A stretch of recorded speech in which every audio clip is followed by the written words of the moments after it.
This is an unscheduled bonus broadcast featuring call-ins from our listeners. And in this instance, I used the Blog Talk Radio live switchboard so we could get more calls on board. Blog Talk Radio switchboard has a history of being a little bit buggy, so you're going to hear some phasing and some audio drops, some pops and glitches from time to time. It's not your system. It is something that is indigenous to the Blog Talk Radio live switchboard. Despite that, I hope you can hear past the audio challenges and enjoy the show. Thanks for listening. Okay, here we go. Stand by. 3, 2, 1, action.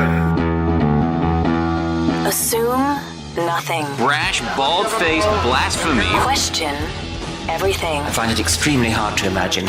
Open your eyes.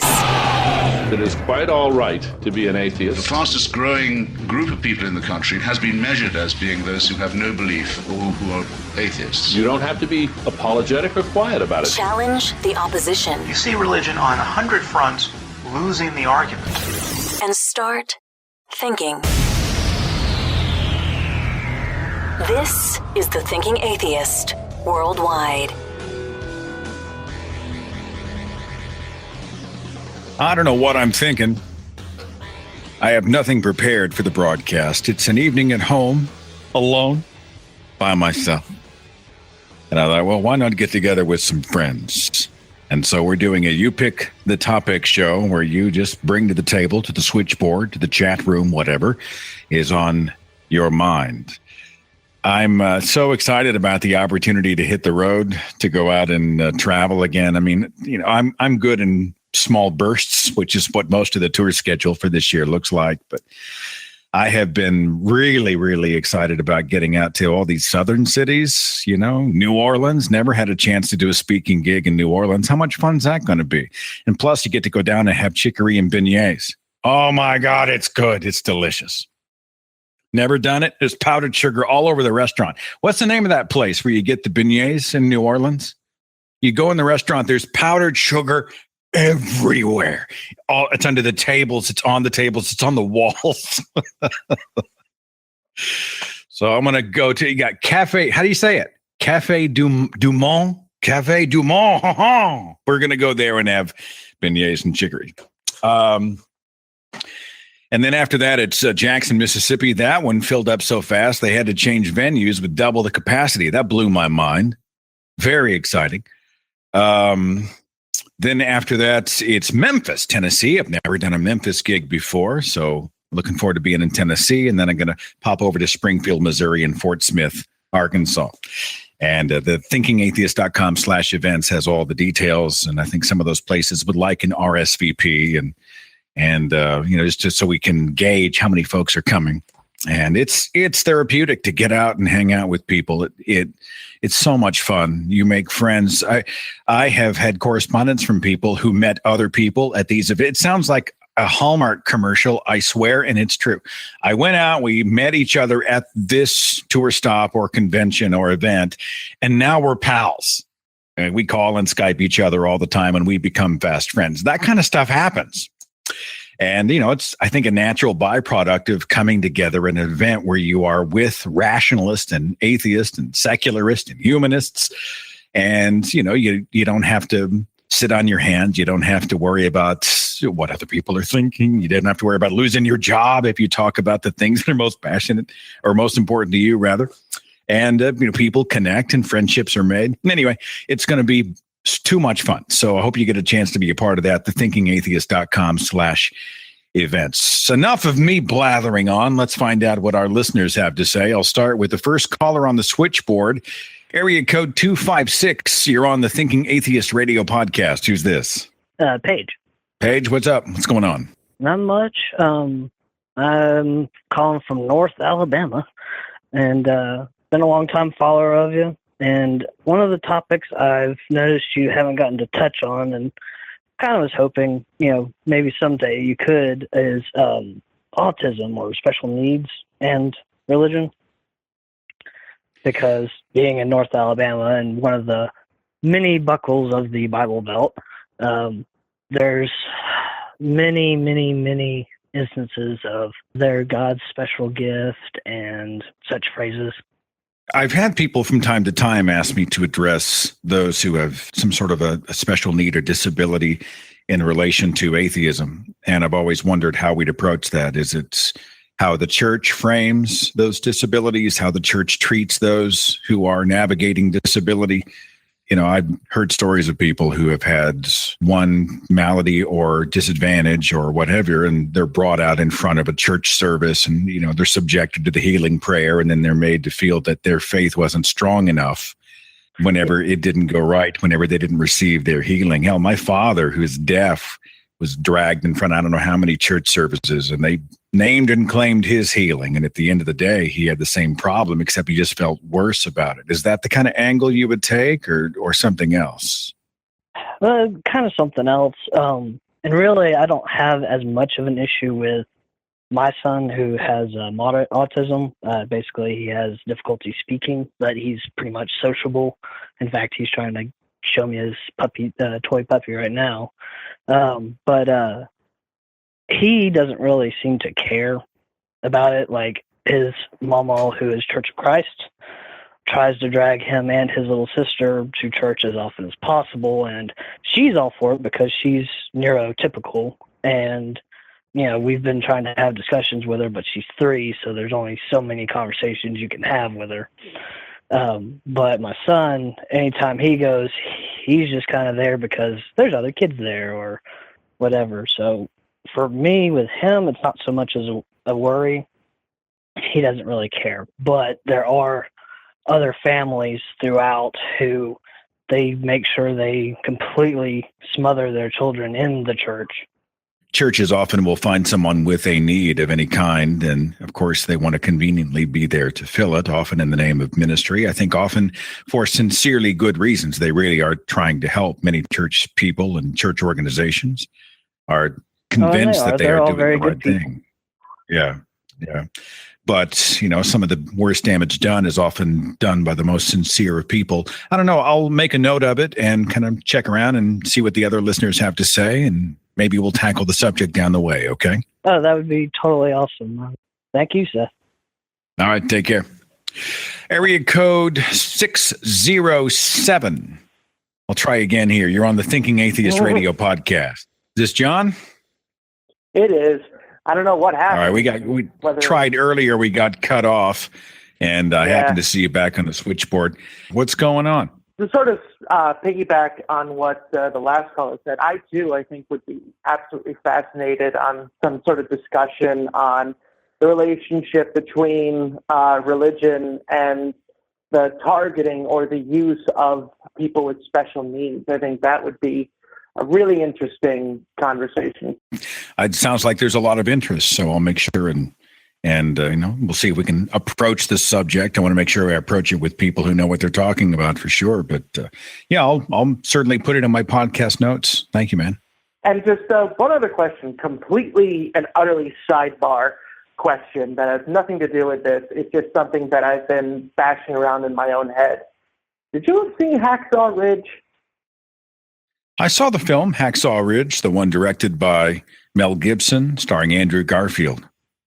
Yeah, I have been trying so hard. I saw it too, but I've been trying so hard to find like a credible atheist perspective on it that wasn't like some Reddit page or something like that. I'm curious, what was your takeaway from it? Did you think it was, you know, I certainly felt it wasn't as extremely religious as, you know, say Passion of the Christ, but, you know, how did you feel walking away from it? Well, I'm not going to give any spoilers here. I'm assuming those who were going to see it probably already have. It's based, I think, loosely based on a true story about a guy, a man of faith. I was a little bit reminded of, I don't know if you saw the old 1980 film Chariots of Fire, where there's an Olympian who, the Olympian Eric Little refuses to go and run the race that he's trained for his whole life, but he refuses to run on a Sunday. And so in the film, he is lauded. I mean, for the audience, he is sort of elevated to sainthood. You know, he's a man who's so true to his convictions that if they schedule the Olympic race on Sunday, he refuses to put his feet on the track. And of course, now I look at it and I'm like, you idiot. You've trained your whole life to run this race, and it's Sunday, and Sunday's not even the Sabbath. You know what I'm saying? I mean, I just look at the film and I think the whole plot just disintegrates.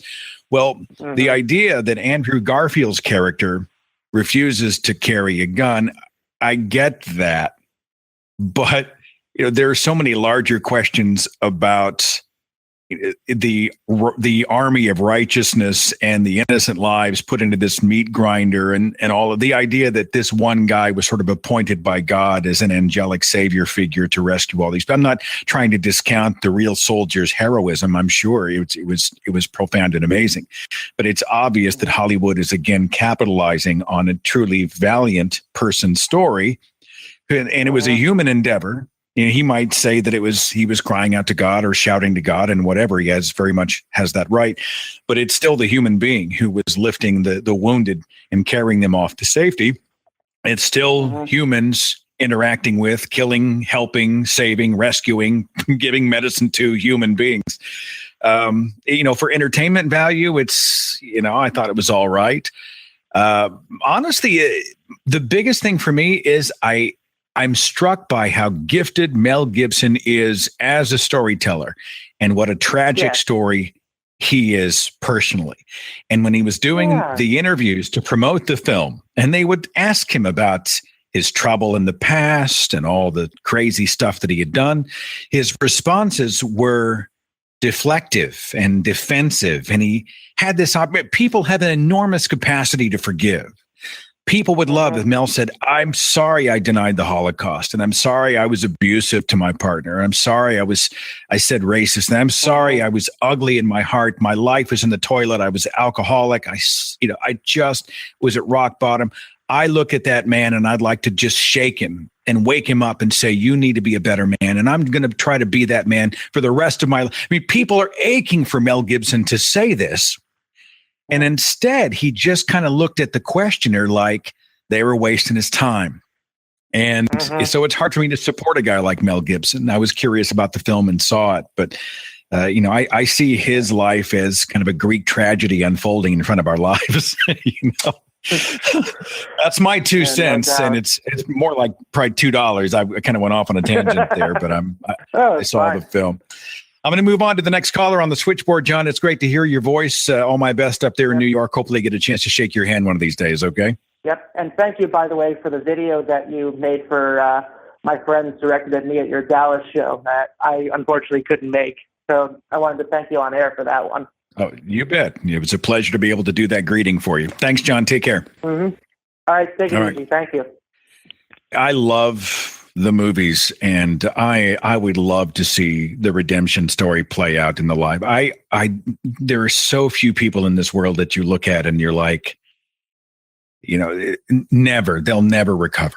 They'll never put the pieces of their lives back together. I'm a romantic. I think, what if Mel Gibson came to a point in his life when he looked around and he realized, I have just been the epitome of ugliness and I want to make it right. Here's a story. And I'll get to the next caller in just a second. So back when I was a video producer for a company here in town, we had a client, a pretty well-off client. And I'm not betraying any confidences. I'm going to speak only in generalities here. But, we had a good relationship and produced some stuff for them. And I remember I had a phone call with this person like a year later, called the office. And this person was just, it was like he was different. He was ugly and he was shouting and he was combative. And the phone call ended. He hung up on me. It was bizarre how antagonistic his whole personality was. His whole attitude was it was foreign to the guy I'd known before. And, the client goes away. Obviously, we didn't hear from this guy again. And I guess it was a couple of years after the fact, I got a correspondence. I got an email, and it was this, and we don't have a relationship. This guy, we knew each other in business, did a job for him. But I mean, we didn't talk, we didn't hang, we didn't really have each other's contact info beyond the office. And I got this email, and it said, I want to apologize for the way I spoke to you and the way I treated you and the person that I was. Well, it turns out, unbeknownst to me, that this person was an alcoholic.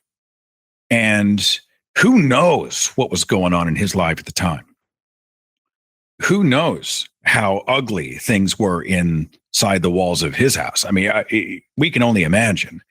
And so what I thought was just somebody who'd had a crappy day and was being rude. Well, this guy he was in the throes of alcoholism and his life was falling apart and he was miserable and he in many ways was not himself. And years later, he got into AA, right? We did a show on Alcoholics Anonymous and recovery programs. And for him, part of his recovery was to go back and make amends. And he had sent me this letter of apology and he was putting his life back together. He wanted to do the right thing and he wanted to create some healing to a relationship that had been damaged, even a business relationship.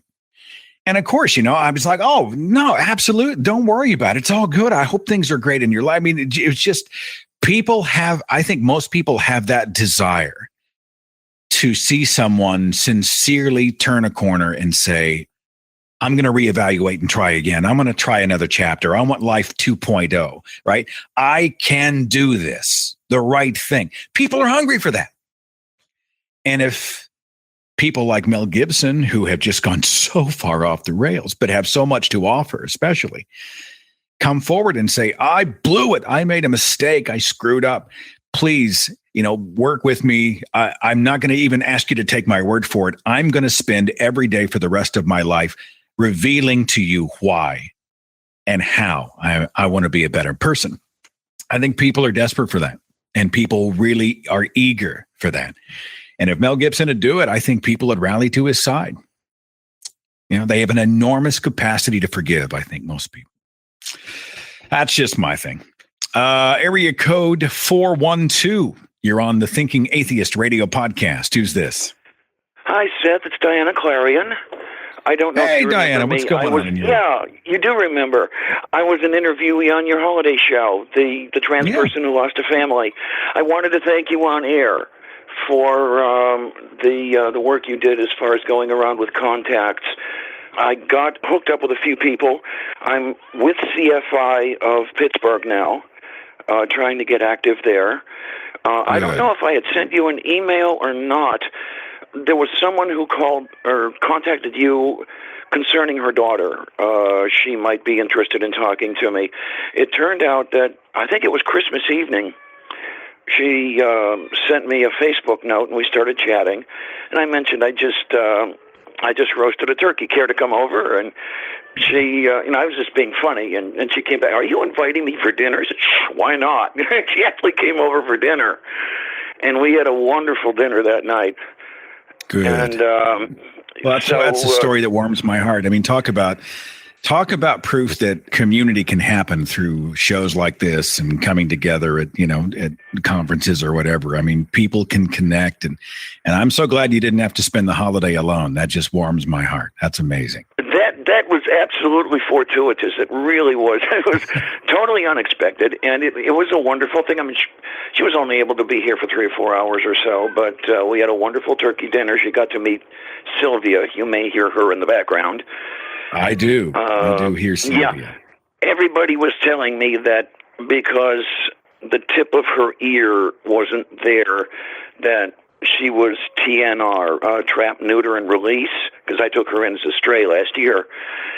No, she's not. Well, congratulations. She's looking for a boyfriend, and I'm going to have to do something about that because she's driving me crazy. The call of the night calls, Diana. The night calls. What are you going to do? And getting out into the public, it's even got me thinking of running for public office. Now, I don't know if I'm going to be able to pull this off or not, but I'm thinking about 2022. I've got to talk to a few people and see if a poor person like me can even afford to hold a seat in the United States Senate. But if you put Sylvia on the commercial with you, I have a feeling you're going to double the vote count right up. That's some charisma, right? I don't know if you're familiar with Senator Patrick Toomey. Vaguely, I don't follow him. He made the news a couple times. He's very in line with the Republicans, loves Trump, the whole bit like this. I was livid when he was elected. And it's a dream, but if I could unseat him, that would be very, very nice.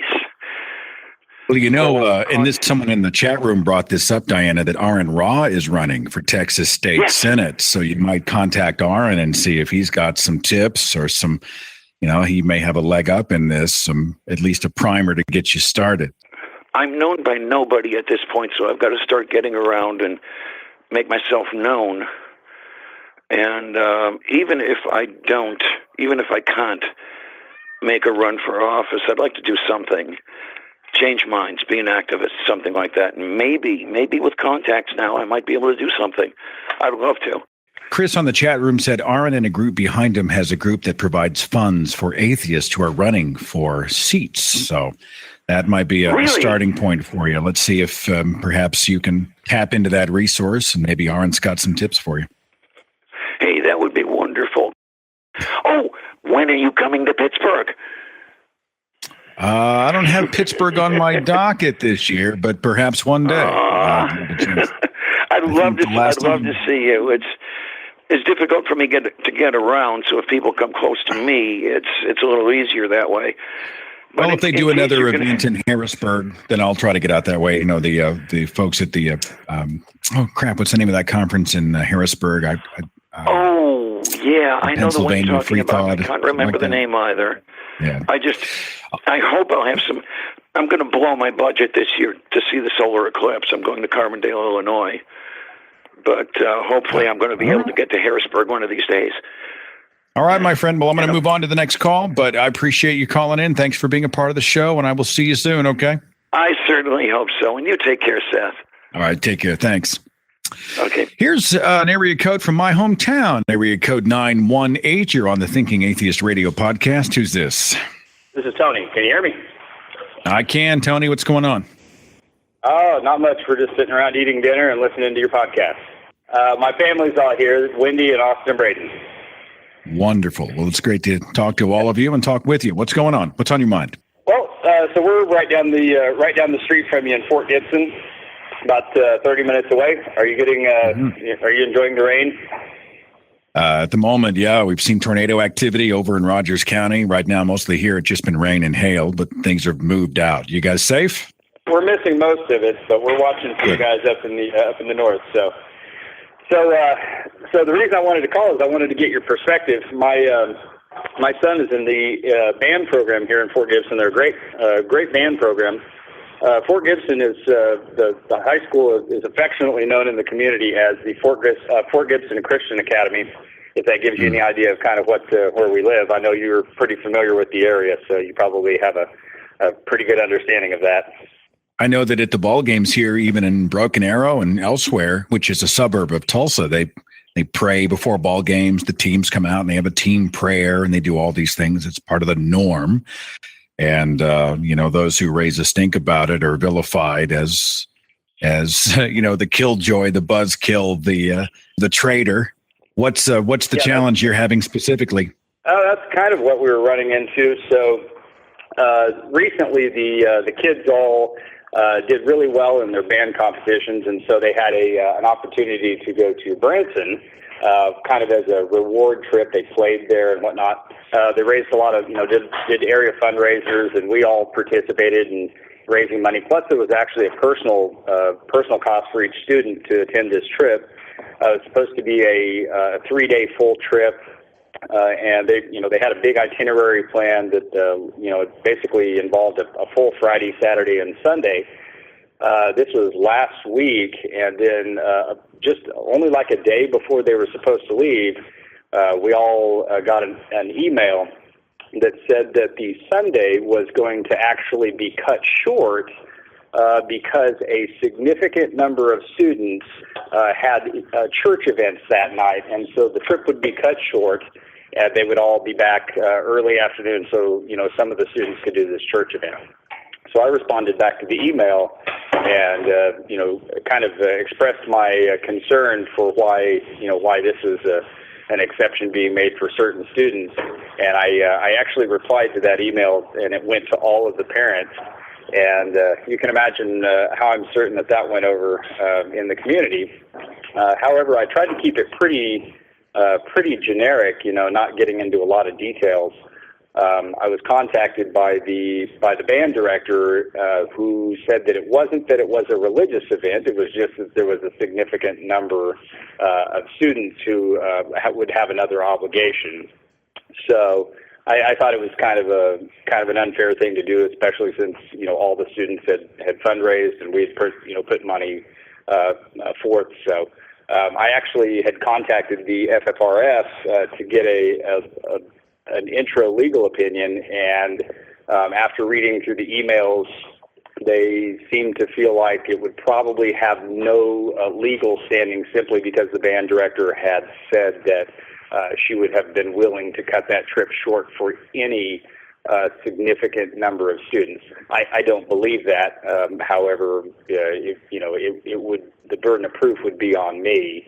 And so anyway, I wanted to get your thoughts on that, and maybe some thoughts of your listeners, maybe the chat room could weigh in on that, because as you know, we do deal with a lot of issues that are fairly similar, and there's unfortunately a majority wins opinion when it comes to some of these issues, and that's clearly not the right way, but that's the message that gets communicated to the students.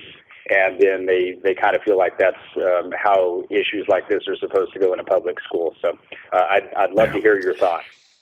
Yeah, I mean, I can tell you what I think. I think I line up with FFRF on this one. If the trip itself was busing kids into a church event, that's a clear violation. I think if a bunch of the kids independently have their own private religious service that they're going to go to, and those numbers are significant enough that they become problematic for the organizers. I mean, I don't begrudge them that. I understand it kind of sucks for those who aren't church goers. It cuts your event short a little bit, but I wouldn't sweat that one. I think I would be more interested about them introducing religious services, religious language, religious curriculum on school time at taxpayer expense. I think I would fight that battle. And the other one, I think I just let it roll. Let's wait until, the school itself really does overtly cross the line, and then we'll be able to go and have some real legal standing there. That's just my 2 cents. But we can see what the chat room has to say, so I encourage you to follow along and see what our listeners have to offer up, okay? Yeah, I absolutely like these opinions. We actually have dealt with the school up to at least the principal level on issues with creationism being taught in my younger son's science classroom. 7th grade science classroom. They seem to feel that was okay until we basically threatened to take it up even higher, and then at which point they stopped. So welcome to Oklahoma, right? Like, we don't know the difference between school and Sunday school, and it's so frustrating sometimes. It just makes me crazy. Basically, we had to write a multi-page letter to the principal with legal precedent and whatnot, and they stopped. To their credit, I suppose. However, it's any foot that you can get in the door, whether it's prayers before football games. Of course, they appear to be student-led. At least that's what they'll say. However, there's an issue of ostracization from kids who aren't willing to participate. It's issues that we deal with every day. We'll keep our eyes and ears open here in Jesustown, and and we'll try to keep everybody honest. So, thanks for listening. Thanks for calling. Say hi to the fam for me. Hope I get a chance to see you guys soon. Okay. Well, thanks for everything you do. All right. Take care. Wow, the switchboard's jammed. I'll warn you, there's no way I'm going to be able to get to everybody. I'll do my best to get to several. 905. You're on the Thinking Atheist Radio podcast. Who's this? Teresa, I'm calling from Burlington, which is just outside of Toronto, and I can't wait to see you in June. Looking forward to it. I will be there for Imagine No Religion 7. That's going to be an amazing event. Absolutely. We're freaking looking forward to it. I happened to mention the conference to a friend of mine. We were out at happy hour at a bar, and I mentioned that we were going to a secular free-thinking conference, and he got this look on his face like, what the hell are you talking about? I said, well, a bunch of atheists, we're all getting together and, we're talking about science and, religion and paleontology, all these other things. And he said, So what are you doing? You're going to be sitting in the basement and worshiping Satan? How do you respond to that kind of negative, like, response to that sort of thing? Like, you're like, no, we don't worship Satan. If there was a Satan, then no, I'm not worshiping God or Satan. But how do you personally respond to people who say that if you're an atheist, then you're worshiping Satan? Well, I hear it more often than many would expect. I wouldn't expect it in Toronto. I mean, I expect it here in you'd be the South. surprised, Seth. You'd be surprised. We don't live in Tulsa, Oklahoma, but you'd be surprised how many Christian people. And I have to say that I grew up very much like you did. I was born into a very Christian family, and I was baptized when I was like 9 years old. I had no idea what the hell was happening to me, other than I was going underwater and my nose was being held by some priest, and I thought I was going to drown. But beyond that, it was like, don't even say, oh my God, because we're going to hell. So my response to the devil thing, quite frankly, it's like the Hitler grenade that people like to throw out. It's an attempt to align non-believers in God with the worst. And so when they say so, obviously for them, the idea of existing without a God, for many of them, it's unthinkable. So if you don't accept God, you don't accept Yahweh or Jesus, well, there's only one other alternative in their mind, and that's the nemesis of God, which is the devil, right? You have to choose one. If you don't choose their Yahweh, then it must be the devil. And I always just stop and say, no, actually, I don't believe in the Bible. I don't believe in the biblical account of Yahweh or Jesus. I don't therefore believe in the Lucifer created by God. I don't believe in Satan. I don't believe in any deities anywhere. And, usually that at least helps to give them a little bit of perspective. At some point, if they dwell over and over on the idea of how can you be an atheist, I like to use that one line from Dawkins. There are thousands of gods that you don't believe in. You just believe in one. I just go one God. Yours is the right one. Exactly. Yeah. So do you believe? Exactly. Do you believe in Zeus? Do you believe in Krishna? And they'll say, "Well, of course not." I'll be like, "Well, it's just like that. You're an atheist about Zeus. You're an atheist about Krishna."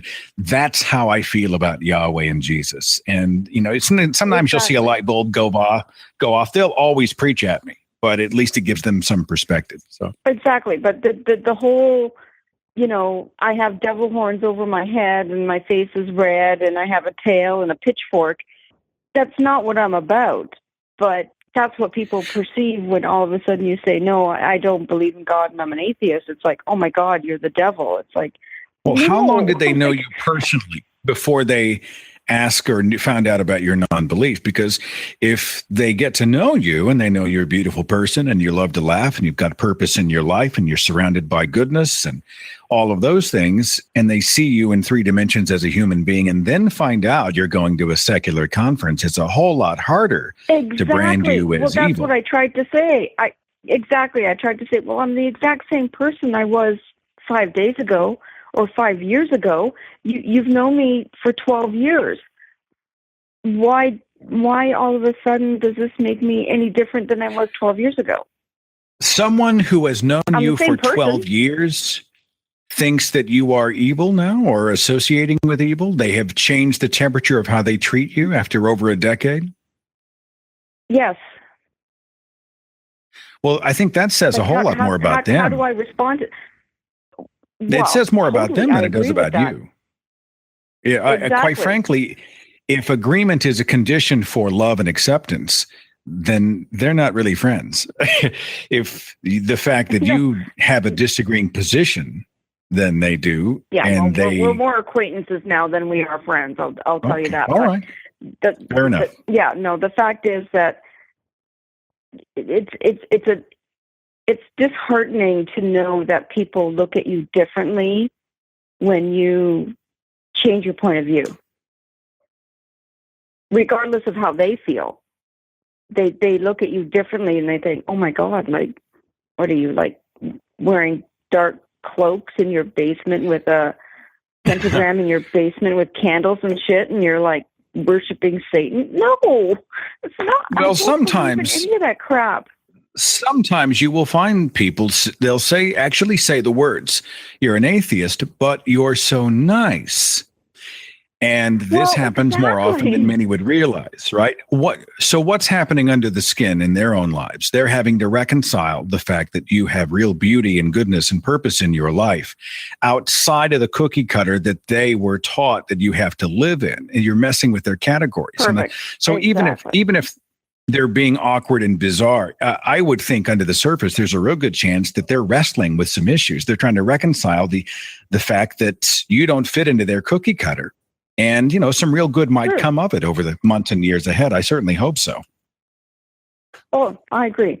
And I'm really looking forward, and I want a picture of you in Toronto in June, because we're going, and the only reason I'm going is to see you and Dawkins. So I will be there, and you won't have to look far. I'll be all over the place. I insist we do the photograph, and I'll see you in Toronto in a few weeks, okay?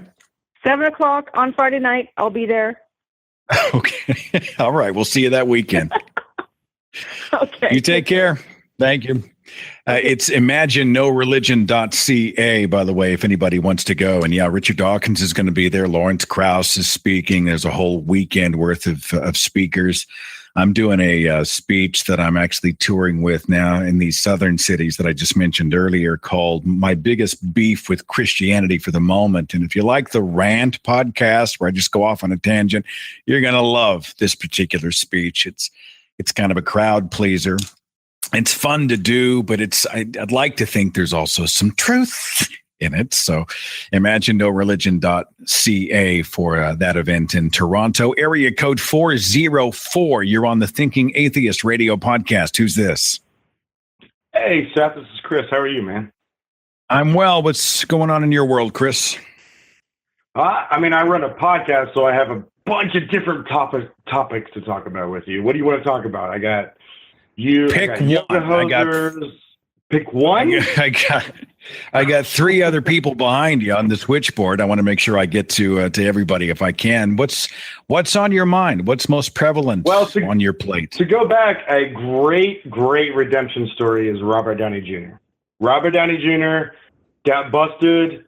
He came back and what is that, Kiss Kiss Bang Bang movie, which was fantastic with Val Kilmer, one of his best movies ever. Came back after that, went to Iron Man, skyrocket ever since. He is brilliant in a David Fincher film called Zodiac. And he plays. God, who is the real life reporter that he played? It's on the tip of my tongue. I can't. No. It's nobody. All right, everybody, hold totally still, like it's right here. No one make a sound. Paul Avery. Thank you very much. He played the reporter named Paul Avery. He was right there on the tip of my. And Robert Downey Jr. is fantastic. And I don't know how true to life the film is in terms of finding the Zodiac killer, but David Fincher creates a film environment like a book. It's like a thick yarn, like a page turner. And Robert Downey Jr. remains my favorite part of the film. So yeah, that's a great example. Yeah, he's forget Mel Gibson's gone. He's gone. You can't. Once you deny the Holocaust, there's no coming back, right? I mean, come on. I'm a romantic. One day the cloud may dissipate, and he may come to his senses and realize I was wrong. I was misguided. I know it's a long shot, but I'm going to hold out that hair's breadth of hope that even Mel Gibson can find his way back to the light. Anything else real fast while I got you? Yeah. Well, I got two. I got one topic that's really serious and one that's not. So you want the serious or not serious? We can do them both if we do them quickly. Okay. Yoga Hosers. What was your problem with Yoga Hosers? It was a good movie. I never saw Yoga Hosers. You must be thinking of another host. I thought you said you didn't like Yoga Hosers. Maybe you were talking about the Wallace. I know it's a Kevin Smith film that he shot. Didn't he produce it with his daughter? I've never seen the film, so I must be confused with another Seth Andrews somewhere.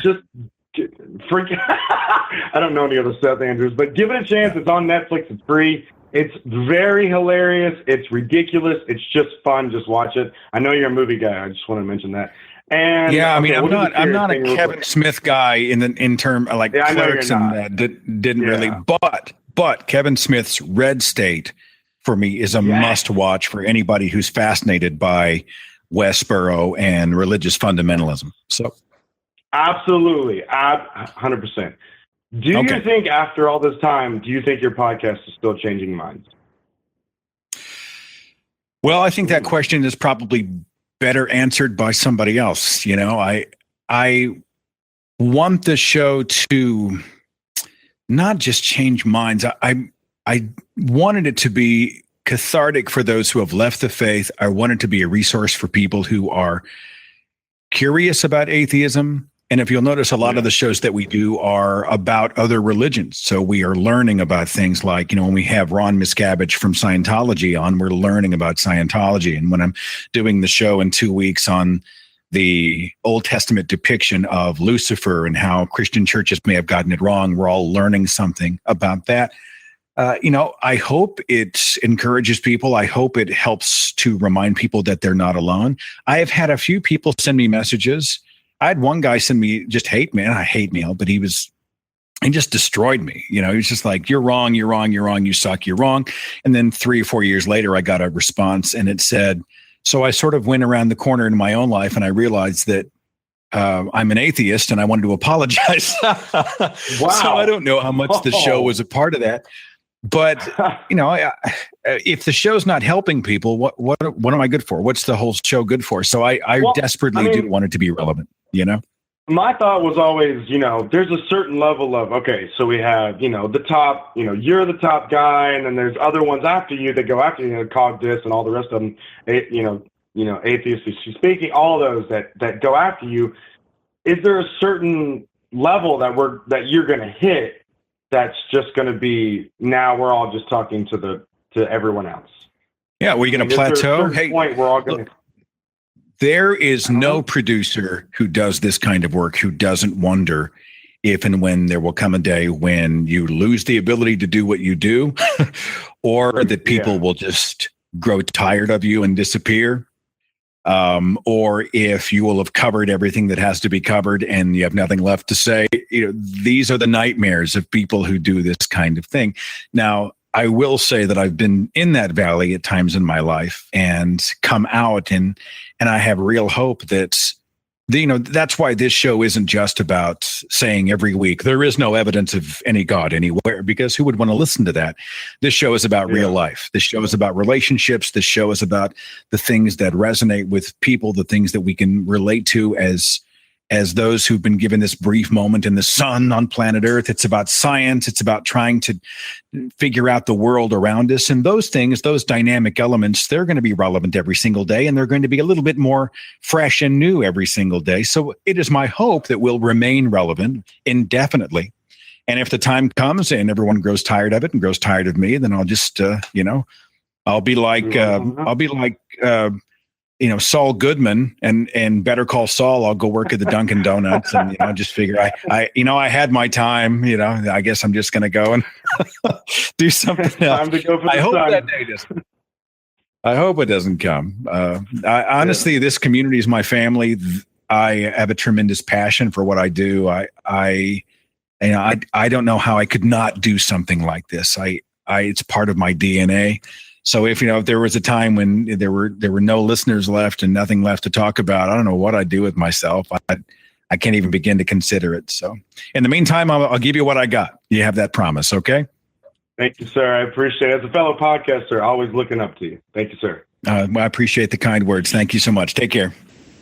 Have a good night. Yeah, I mean, it's like when I've got 3 or 4 different book ideas on the table and I pull them up and look at them, and the time is just not right. I am just not there at the moment when these things are, I'm just not ready. The water's not being drawn from the well. And so I move on to other things that I am producing.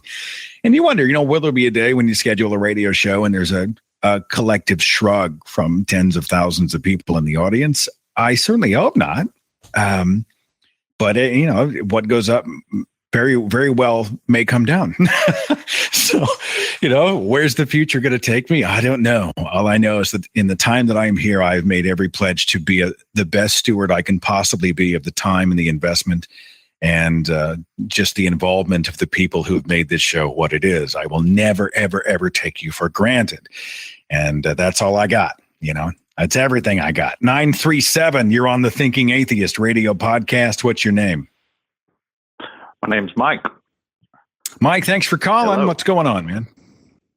Hey, just calling from Dayton, Ohio. I'm a long-time listener, first-time caller. And talk about what's on your mind. Yeah,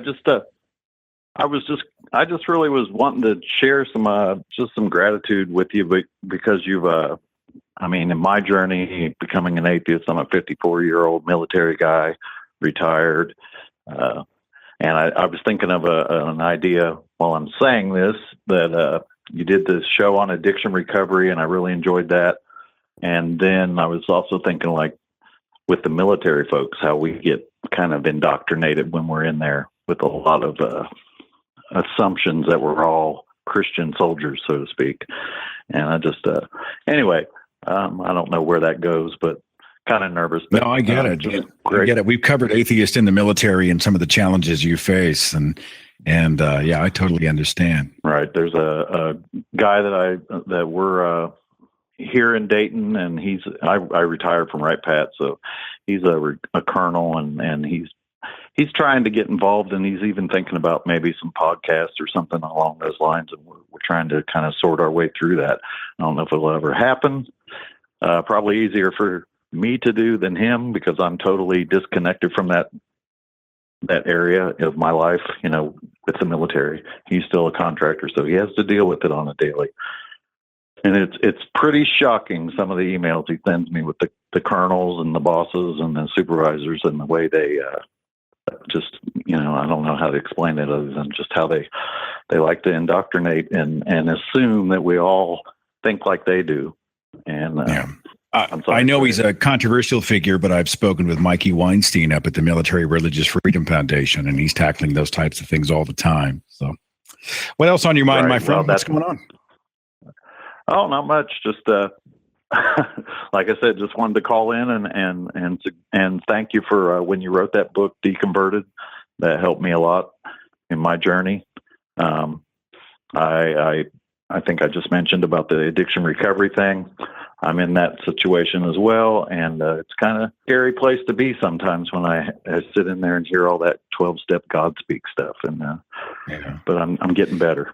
Getting better. Well, I'm glad to hear that. Well, thanks for the kind words. Deconverted for me was a labor of love. I always apologize for it. When people come and they pick up a copy, I'm always like, the coloring section's on page 90, and there's pop-ups. And I'm always joking about it, kind of deflecting. I always make sure and tell them it ain't Hitchens, right? Because I'm just now re-listening. I had read God Is Not Great by Christopher Hitchens, and I'm re-listening to it. I downloaded it on Audible. So I'm hearing Christopher Hitchens read his own work. And of course, you're hearing this amazingly well written and articulated point of view. And then I realized that, I am at the kiddie table when it comes to this kind of stuff. But the fact that Deconverted would be an encouragement to you at an important time is huge for me. It's huge for me. And so thanks for supporting it. Thanks for the kind words. And, that's where I kind of started. I started with the Hitchens and the Dawkins. And, but there was something about your book. And I think maybe because, I don't know, it could be just pure coincidence. Uncle Sam decided in his great wisdom to send me to Oklahoma twice. I'm from Ohio. On my dream sheet, Ohio, all the time. It starts with an O. Let's send him to Altus. Let's send him to Tinker. So I spent a majority of my career there, and I totally understand the Tulsa thing. I have a few friends from there, and it's amazing. I don't know how you guys do it out there. It's a different world for me. It's awesome to be an atheist in Tulsa, and it's maddening to be an atheist in Tulsa. But I'd rather be a free thinker here where people, where it makes a difference. So we'll just keep kicking, man. Will you take care of yourself? All my best in your recovery, and you take care, all right? That sounds great. Thank you. You too. You bet. Let's do two more very quickly. I've got 913. You're on the Thinking Atheist radio podcast. Who's this? Hi, Seth. My name's Justin. Nice to talk to you. Hey, thanks for calling Switchboard. What's going on, Justin? Well, actually, I've been listening to you for a long time. You actually read one of my letters during your podcast about raising children without religion back some time ago. So I just wanted to say thank you first off, because I started listening to you when I was kind of going through that transition from deism to agnosticism to which basically atheism right after that. And I just really appreciate the work that you do and everything that you've done over the years. It's just, I think for me to answer what one of the other callers about what you do is not really opening the road for people, but at least allowing some comfort for people who are very religious and leave and knowing that it's okay. Because that was the hardest thing for me, because I grew up very religious. I was Roman Catholic, and I probably lived that life through my mid to late 20s until finally starting to read the Bible more than what was told to me. Yeah. Well, that's all I need, man. I mean, I can go 6 months on that compliment. Thank you for saying it. I really appreciate it. Yeah. And it means a lot. And, it's funny because I remember thinking about that letter I wrote about my kids and raising them without religion. And I've got somewhat of, I guess, a unique story with that, because I grew up, I'm Kansas City, and I've lived in Chicago and New York for a short bit, but religion is very big in the Midwest. You know that better than anyone. And right now it's very almost kind of surreal for me because of where I'm at with my kids. They're 7 and 4, and I've got a boy who's in Cub Scouts, and now I'm the committee chair for the Cub Scout pack that my son's in. And what's crazy about this is the committee members know that I'm an atheist, but they don't care, which is just amazing, considering what most of the Boy Scouts has been like. But I've never really had a problem with it, because it's there's so much that they learn from it outside of anything religious, just like life skills and beyond that, and just learning to be respectful to others around them, which is pretty cool. But it's pretty interesting that I got kind of into this, even though people know I didn't believe. They knew I was a good person and was good at what I do. So it was pretty interesting to see how this road's almost improved as I've left religion, and things have become even better. And I think people like you and Dawkins and Hitchens and many other people that I've read. I mean, I remember the first thing that made me kind of flip a switch was watching. I was very religious at the time, but I watched a debate with, I think it was Hitchens, and I can't remember the other British actor versus the Catholic Church. I was like, holy shit. Oh, yeah, Stephen Fry. Yeah. Yes. Yeah. And that was the first flip switch. Everyone drop what you're doing in YouTube. Intelligent Squared debate, Christopher Hitch and Stephen Fry. It's 2 hours it's some of the most well-articulated indictments of the Catholic Church and religion in general I have ever heard. It's fantastic. So, yeah. Yeah. And growing up a Roman Catholic and really being into it, it was very eye-opening. So yeah, for those people that haven't watched it, I mean, it's a pretty impressive date, but not only because of how articulate they are, but just the way that they change the minds of the audience in the theater. And I think that was the biggest thing for me, was that shift in the viewpoint of the people that were there. I mean, that was probably one of the best, well done debates, and especially when it comes to perception of reality. So it was pretty cool. But I do need to thank you a lot, and I really appreciate it. It's kind of funny, as I still raise my kids, and I'll still do things like the Easter Bunny and try to hide the teeth. And just last week, my son found one of the teeth that I had hid after putting the money under the pillow, and he goes, Dad, I got to talk to you. I'm like, okay, well, what happened? And he goes, I found a tooth that was under my pillow last night. I'm like, okay, well, what does that mean? He goes, I'm pretty sure that you put the money under my pillow. I go, okay, well, what does that mean? He goes, I'm pretty sure the tooth fairy is not real, but as long as you keep putting money under my pillow, I'll keep doing it. He totally gets it, okay. Right? He totally gets it. Hey, I was like, all right, keep the tradition up, Dad. As long as we know it's all fake anyway, let's just have some fun with it. I love this kid. Yeah. Well, you're making a that difference was pretty awesome. where you are in the Cub Scouts, and people are seeing somebody who is just a secular person who they enjoy and they trust. That's huge. It's bigger than probably you realize. So just keep being yourself, and being a dad to your kids and a Cub Scout leader, whatever you call yourself, and let us know how that goes. Okay. Awesome. Thank you very much, Seth. You're an awesome guy. I appreciate you so much. Take care. All right. I've got time here for one more. I just talked right over him. I'm so sorry about that. I've got a little bit of a delay on the switchboard. 410. You're on the Thinking Atheist Radio podcast. Who's this? Hi, this is Justin. Hey, good to talk to you. What's going on in your world? What do you want to talk about? I had a quick question for you, and then just a quick little statement about something going on in my neck of the woods that little bit of religious people having their way.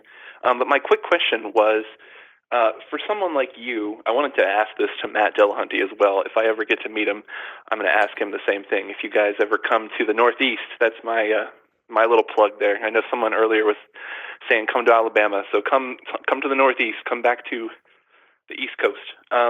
Okay. But what advice would you give to someone who kind of wants to do what someone like you or Matt Dillahunty is doing, but doesn't have, I feel like you guys, like Matt, had years and years worth of followers from the atheist experience. So then, once he started his YouTube channel and his Patreon, he already had that built-in support over years and years. And so also with you've just kind of grown your channel over time. So what do you think, in your opinion, with all the technology today and with YouTube and Patreon and all the different avenues that you could start some sort of channel like that, if you had to start over again from scratch today and you didn't have any followers and nobody knew who you were, where would you start? Where would you go? Well, I know I cheated a little bit because you're talking to somebody who had 14 years in FM radio, and I did a lot of production and storytelling as a broadcaster long before I ever knew what a radio podcast was. And I started at a time when the free thought movement had a real storytelling problem. So it was sort of fortuitous that I ended up starting when I did. But I always encourage people who want to make a difference to play to their gifts, to make a difference starting where you are. There's a myth that if you don't have 100,000 listeners on your show, that you don't matter or that you can't matter. And I'm like, well, your gift might be to be a communicator on a radio show. There may be a podcast angle that isn't being covered out there. And if there's a vacuum, let's fill it. It may be that your gifts lie in a place that isn't radio. Are you a musician? Are you an artist? Are you a writer, storyteller? Is there something that you do very well and that you're passionate about? That's where I always encourage people to start. Find out what you're good at and what you're most passionate about and do that. And if you're that good at it, and if you can really hone it and develop your temperature and style and tempo of what that is, people will eventually sort of gravitate to that. And you can use that as a foundation to build a larger community or a larger organization, a larger show, a larger platform for you to be able to do what you do, whether it's writing or art or otherwise. The cliche is start where you are, but that's the advice I give people.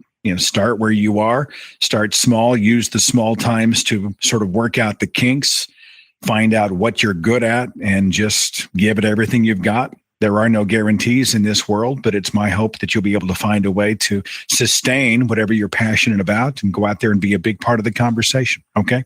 All right.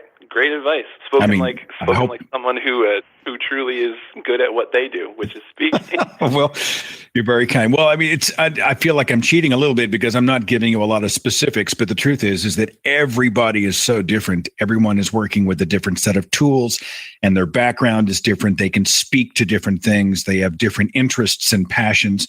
Only you can really define what those things are. But I think once you do, then at least you realize, well, I'm good at this and I care about this and I'm passionate about that. I think that's a great starting point. And then if you can go out and stir that pot long enough and hard enough, good things may happen. I hope that's the case for you. Okay?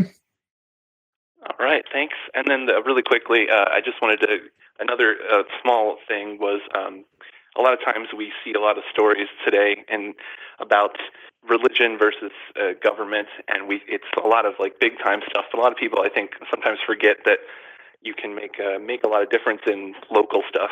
For example, this was something that recently happened in my hometown, was that we had a local library that was trying to put on a sex ed class for teenagers so that they could go. It was a class where they could go and speak to an sex ed educator and ask them all the questions that they didn't want to ask their parents. Well, religious people, I live in southern Maryland, and it's just south enough that it's pretty conservative enough that people got all up in arms, and the library ended up canceling the program because all these people came out and said, "Oh, I don't need you telling my kids about sex. They need to, not have sex until they're, 30 or whatever, Yeah, good luck with that. All the good luck with arguments, exactly. So, anyway, it was just it's interesting to see. It's always easy to go on Facebook and look at stories that are happening in other parts of the world and are on a national scale, and then forget that you can make a difference here in the local area. So our local, we have a Southern Maryland. It's called Southern Maryland Secular Humanist Organization. They decided, I should say, to host the event themselves. So they made a GoFundMe page. They got some money to cover for the speaker, and they're going to be having it, putting it on themselves, so that they're still using the library as the meeting space, but the library is no longer putting on the organization, like putting on the event themselves. So they're still going to be able to have we could have used some good science-based sex ed when I was growing up. My folk, we never had the talk. Thank goodness for basic cable. That's it. I'm just saying. I'm just saying. My friend. All right. Well, I got to call it a night. Thanks for calling the show and for the kind words, and all my best in your endeavors out there. Okay. All right. Thanks, Seth. All right. Take care. Yeah, we had a joke. I think it was at the Free OK 3 or 4 years ago. We were talking about how, adolescent boys in the church would spend time just gazing at scrambled late night cable television. If it wasn't for that, I didn't even want to think about it. I didn't want to think about it. That's the broadcast, a completely impromptu, yet hopefully entertaining for you show, and a lot of great callers. Thanks for being a part of that. I will see you back here on the radio next time as we do a 2-part series about free speech. It's titled When to Punch a Nazi. I am preparing myself as we speak for the hate mail, but it's going to be a compelling and entertaining conversation in 2 parts next week. I'll see you then. Follow The Thinking Atheist on Facebook and Twitter. Watch dozens of original videos on the Thinking Atheist YouTube channel. And visit our website for resources, links, contact information, the editor's blog, and more. thethinkingatheist.com.